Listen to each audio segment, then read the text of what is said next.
Alright, in order to make my 20-inch groomer's noose, I'm going to need to braid a 40-inch piece that connects to this snap. And I want to have this somewhere in the middle attached. And this is the first time I'm making this, so I don't have everything totally, you know, figured out yet. I'm going to use 2 packs of the 550 Paracord, and these are both 16 foot. So what I did was, I already cut my lengths, and I'm going to use the gray and the white today. It's the same thickness of Paracord, but I cut it down to 13 foot 3 inches. And that should give me exactly 40 inches of noose braided. And that's going to let me double it up and have a 20-inch groomer's noose. And then, of course, you're going to need your scissors for cutting, your lighter to melt the edges. Of course, you're going to have to measure it somehow. And then this little alligator clip, you can use it to hold your braid in place if you have to stop, or you got to take a potty break like me all the time because I drink way too much coffee. Yes, that's my coffee on my groomer's table, and I'm okay with that. Alright, so I'm going to hook this thing up, show you how I hook it up so it's a solid working area, and we'll get to braiding. Okay, so I have this little, I don't know what it's called, a tarp holder thing, strapped around my grooming table arm because it's, you know, something I can pull against. And this is just going to give me something. You can use any kind of anchor you have, but this is just going to give me something to attach my snap to so that now I can pull on it and work with it and braid it. So that's what we're going to do first, is start with the snap and get your paracord.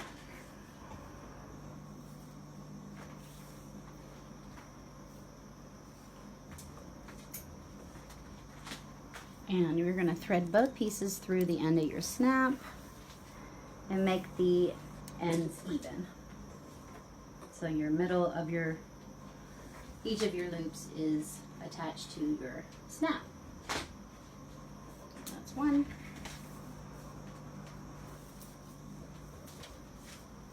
And it's easier if you don't roll it all up in a ball after you cut it.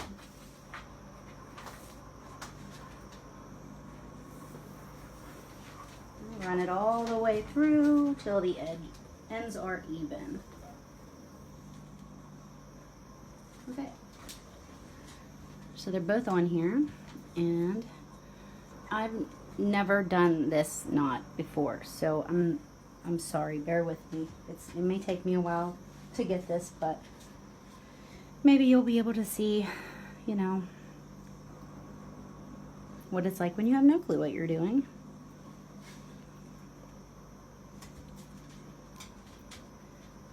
Okay, so let me think here. I know that I want to go, I want to take this behind. Let me think, both of these. I'm going to take the outermost white behind the 2 middle strands over here, holding this other gray out of the way. And then I'm going to come back over top of the gray so that,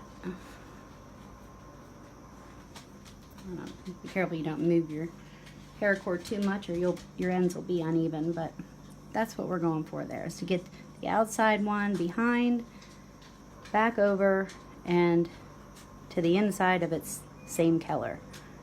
So again, we're going to take the outside one, we're going to go behind 2 and over 1, and tighten it up. It's hard to do when your hands are all flopping around like mine. So you can get this nice and tight as you want there. Alright, so that was our first braid. And then we're just going to do the same thing again. We're going to take the outside behind 2 and then back over 1. hold that there. Same thing here. You might have to untangle your edges as you go. Sorry about that. All right, so we're gonna take the outside under 2 and over 1. Tighten it up. Undo your ends. And you basically just keep doing this for the entire length. Actually, you're gonna stop in the middle because we're gonna stop when we hit 20 inches of braided paracord. That means we should have another 20 inches of braided paracord left, but I don't have that measured out. So when I hit 20 inches of my braid, I'm gonna stop, and that's when I'm gonna add my D-ring or O-ring or some sort of ring attachment so that it's sort of like the groomer's helper noose style. All right, so I am about 20 inches in, and I know that because I measured it from my snap. I have about 20 inches of braid, and I'm not stretching it taut, I'm just pulling it enough to measure. I'll put one more in.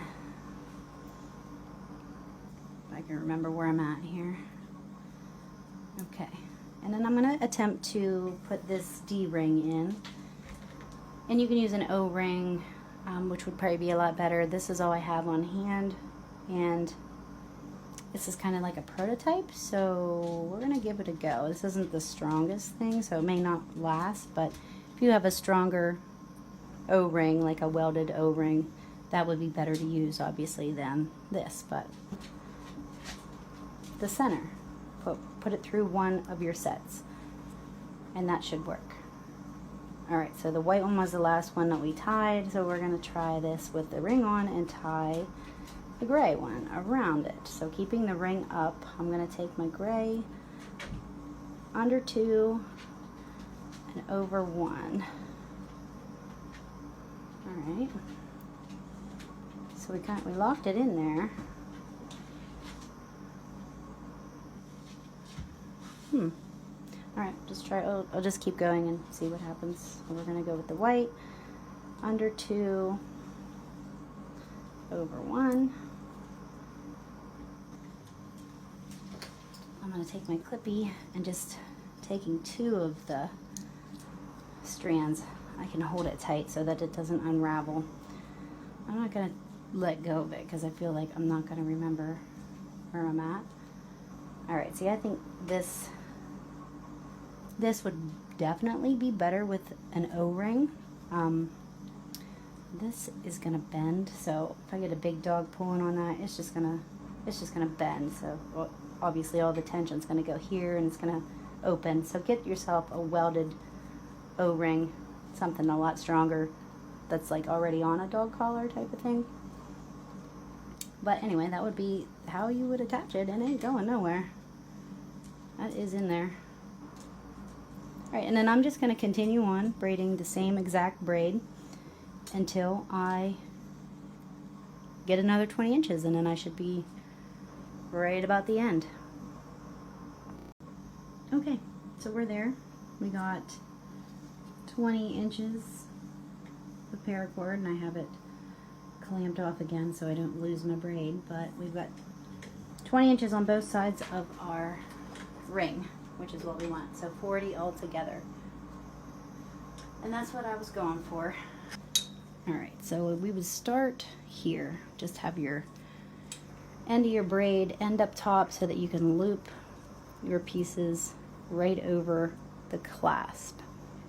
And then for the Solomon knot, see if I remember how to do this. We're treating this as one now, so we're going to keep them together.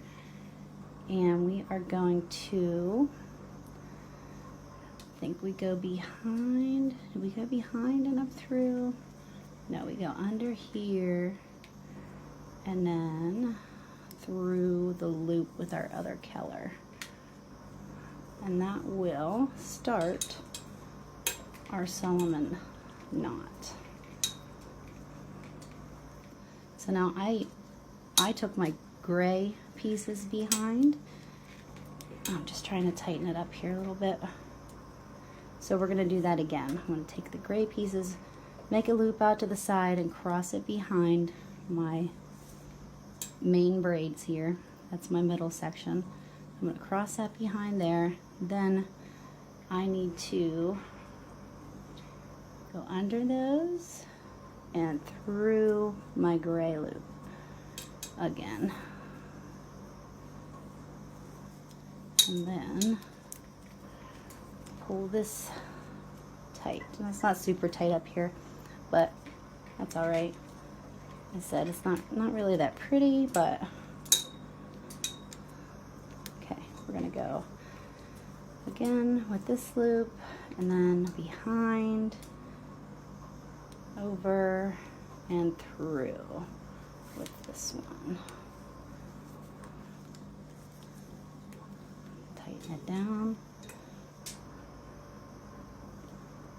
Same thing, make a loop, go behind. This one we are going to go behind and then over the middle and through the gray towards the back there. And pull it super tight again. And you're going to keep making your loop that goes behind with the same one. So it's a lot easier with one strand, but because I have all this extra here, I'm trying this. Alright, so our gray, make a loop, cross behind, going under with the white, over the middle, through the loop. One thing about this is each knot is individual knot, so you don't have to really worry about losing your spot, because it ain't going nowhere.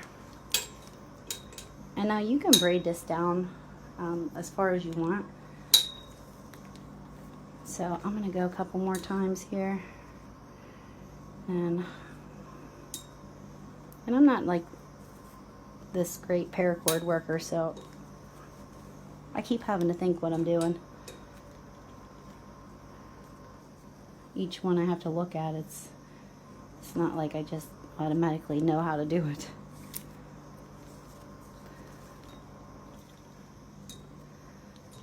And I guess you can go as far as you want to where, you know, you're gonna have enough room to put that on a dog. So I'm gonna make one more, and then I think I'm gonna tie it off.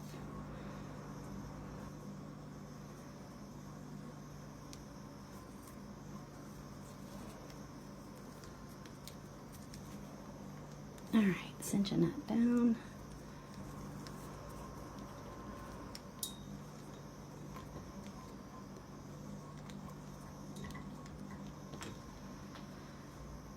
Okay, so that is not going anywhere, and you can see we still have a large loop with our,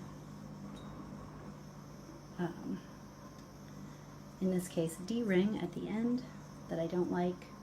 Use the O-ring instead. Get yourself a strong steel O-ring and do that. This is what I had, so this is why I'm using this. Okay, so to tie these off, grab your scissors. You just cut off the ends. Leave yourself a, what do I got, about a little over a 1/4 inch there. Make sure you're good and tight.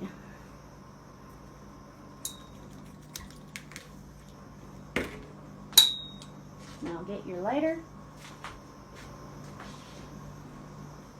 Just torch your ends a little bit. Melt them down real nice. You don't have to make them black like I'm doing, but you just kind of smoosh them down tight so they lock in there. If you don't like it, do it again. Melt them together. If you lick your finger and touch them, it doesn't burn you as bad.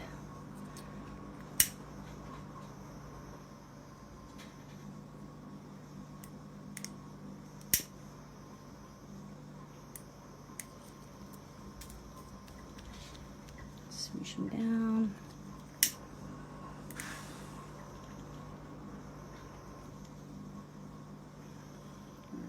stay on there? I think we're gonna stay on there. Okay, so our edges are smooshed. They're not gorgeous, but they function. Okay, so for our, all right, slide, we're gonna put a slide on here so that we can adjust it down. We're gonna use a piece of the excuse me. You okay? Goodness.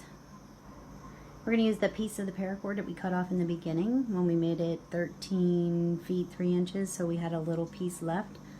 I have also never done this knot. This is the Celtic knot, I believe is what it's called. So I have never done this knot.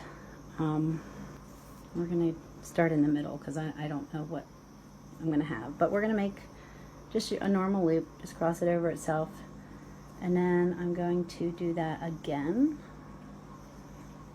Let's see, how do I do that again?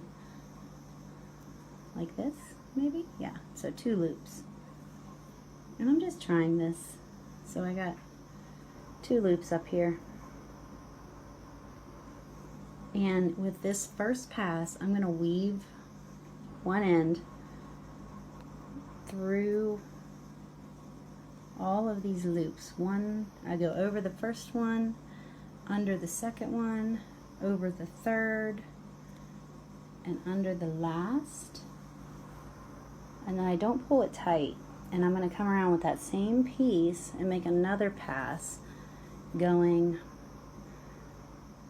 over this first loop and under 2 more pieces, and then that should be my Celtic knot. It is. See that? Oh, see? Wow, I did it. Okay. Now, with this all loose, don't tighten it down until you get your whatever you want inside, until you get it on there. So you put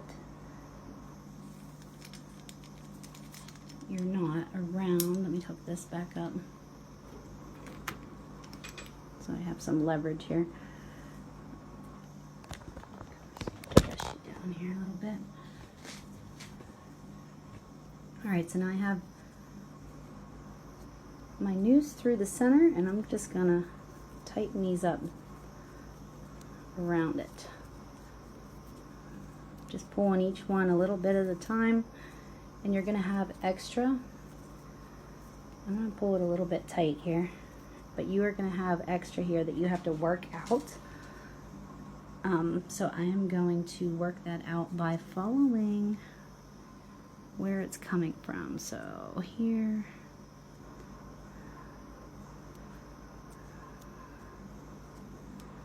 I'm just following it around here, figure out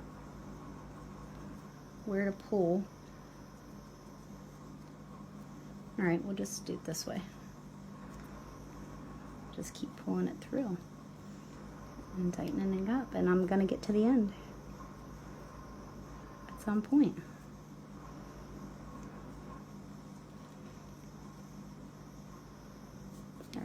There it is.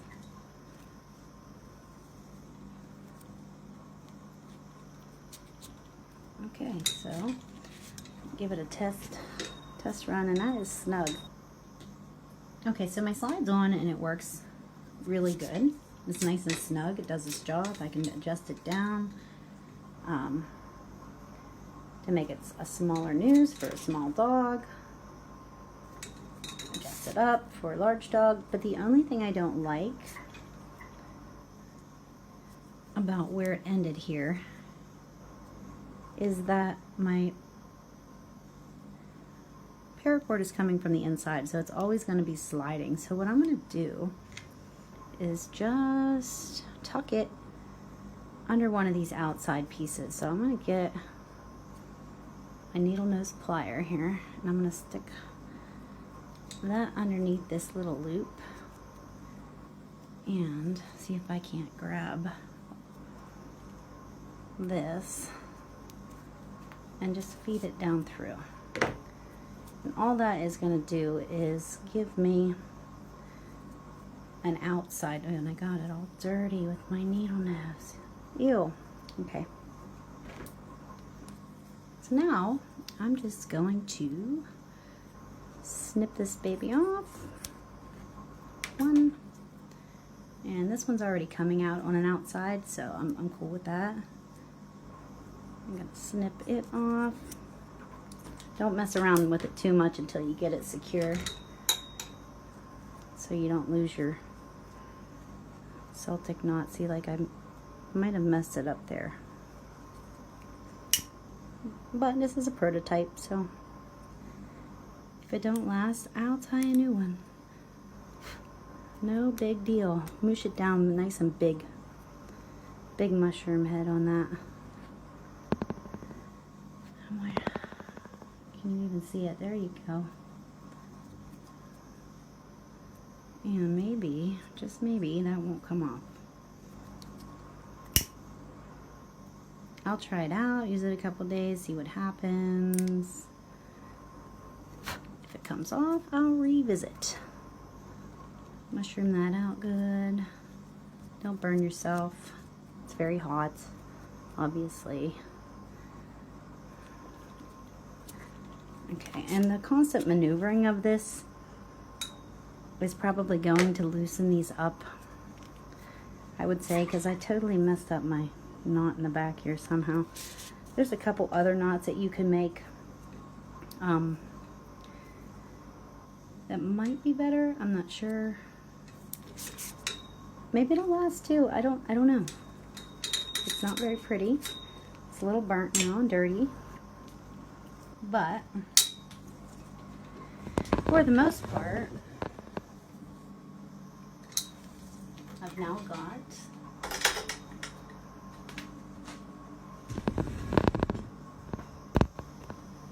okay, so that's it. That's my Groomer's Helper Paracord edition prototype with adjustable slide and fixed O-ring for snapping on for even more control. Come here, Gus. You want to be the model? Come on, get up here. Alright, this is Gus. He's such a handsome model, right? Okay, so put your head in here. Obviously, I would have to raise my arm for him because he's a little bigger. But we would just cinch this down. Can you show people? Just stop looking at the camera. Everybody else wants in too. Alright, so we cinch that down, and usually you want it to be tight, you know, so they can't really put their head down. You're not trying to strangle them or nothing, but under the jaw, tight enough that he's not going to be moving around. Here, let's back up just a hair. You still see him okay? And then we would hook his O-ring to that. Now, if I had a better table,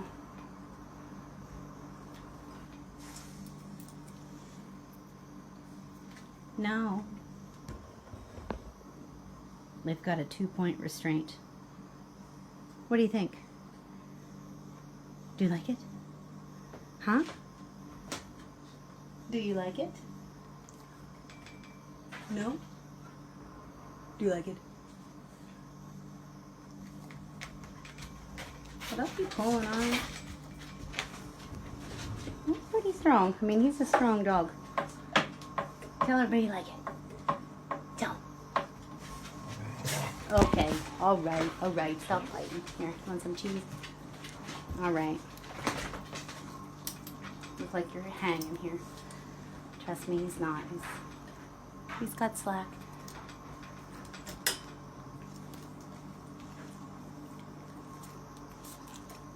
Okay. So that's it. Do you want to tell everybody goodbye? Thanks for watching. Huh? Sit. Sit. Say bye. Good boy.